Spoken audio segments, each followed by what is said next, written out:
গহপুৰত চট্ৰং নৈয়ে লৈছে কালৰূপ, যাতায়াত ব্যাহত। প্ৰতি বছৰে চট্ৰং নৈয়ে বিভীষিকাৰ সৃষ্টি কৰি আহিছে গহপুৰ নগৰৰ লগতে ইয়াৰ পাৰ্শ্বৱৰ্তী অঞ্চলসমূহত। এইবাৰ তাৰ ব্যতিক্ৰম নহ'ল। যোৱা কেইদিনমানৰ পৰা হোৱা নেৰানেপেৰা বৰষুণৰ ফলত চট্ৰং নৈ ফেনে ফুটুকাৰে বহাৰ ফলত মধ্য চট্ৰঙৰ বিস্তীৰ্ণ অঞ্চলত ত্ৰাসৰ সৃষ্টি কৰিছে। গহপুৰ পৌৰসভাৰ ৭ আৰু ১ নং ৱাৰ্ডৰ মধ্য চট্ৰং ধেনুধৰা হৈ গহপুৰলৈ যোৱা মধ্য চট্ৰং ধেনুধৰা সংযোগী পথৰ পকী দলং পথত থকা কালফাৰ্টৰ দুয়োপাৰ খহাই নিয়ে চট্ৰং নৈৰ বাঢ়নী পানীয়ে।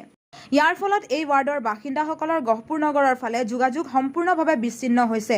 এই ক্ষেত্ৰত গহপুৰ পৌৰসভা তথা জলসম্পদ বিভাগে কেনে ভূমিকা গ্ৰহণ কৰে সেয়া লক্ষণীয় হ'ব।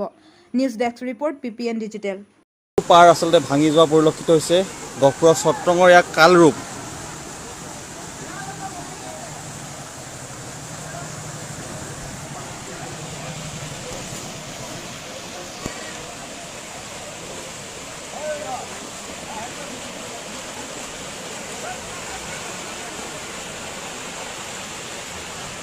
আৰু ইতিমধ্যে যাতায়াতৰ সম্পূৰ্ণৰূপে বিচ্ছিন্ন হোৱা পৰিলক্ষিত হৈছে।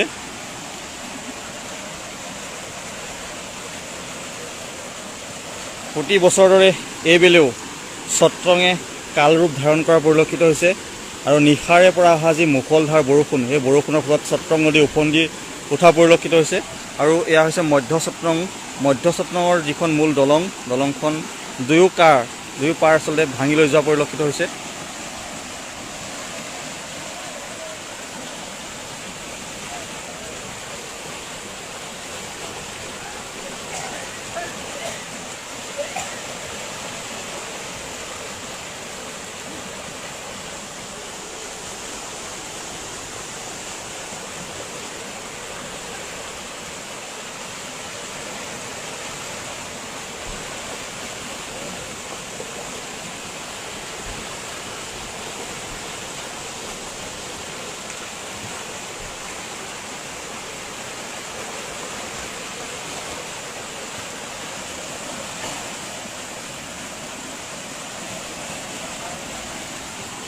আৰু আমি দেখুৱাইছোঁ এয়া গহপুৰৰ চট্ৰঙৰ কালৰূপ।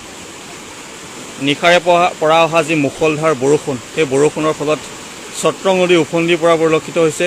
আৰু গহপুৰৰ যি মধ্য চট্ৰঙৰ যি মূল দলংখন ইতিমধ্যে ভাঙি লৈ যোৱা পৰিলক্ষিত হৈছে। দুয়োটা মূৰ ইতিমধ্যে দলংখন তললৈ বহি গৈছে আৰু যাতায়াত সম্পূৰ্ণৰূপে বিচ্ছিন্ন হৈ পৰিছে।